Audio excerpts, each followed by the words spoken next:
Taking into account what we learned in the last video, let's analyze 3 common scenarios. 1. I just want to learn. I'm a student with no money. 2. I want to start my own business with the lowest investment. 3. I want to work as a specialist in a big studio. 1. I just want to learn. I'm a student with no money. The first logical option is Blender because it's free and it's a full-featured program. If you're oriented to modeling, rigging, and animation, then you could go for the student's versions for Maya, 3ds Max, or Cinema 4D. If you're oriented to special effects, you could go for Houdini Apprentice, which is free, or the student's version for Maya, 3ds Max, or Cinema 4D. 2. I want to start my own business with the lowest investment.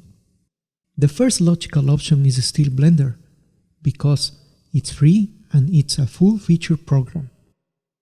The second option, believe it or not, is Houdini, but the indie version, which allows limited commercial work, which means annual revenues less than $100,000. The main technical limitation is that the resolution for the image sequences can be up to 4K. The third option is Cinema 4D, with an annual cost of $720. 3. I want to work as a specialist in a big studio. If you're oriented to modeling or rigging or animation or visual effects, then your first choice is Maya. The second choice is 3ds Max. For both of them, you can start with a free student version. Another option for visual effects is Houdini, and you can start with a free apprentice version. Before ending this video, let me share with you my personal experience with the programs. Some time ago, I had some short self-learning experiences, first with 3ds Max, then with Maya, and then with Subimage.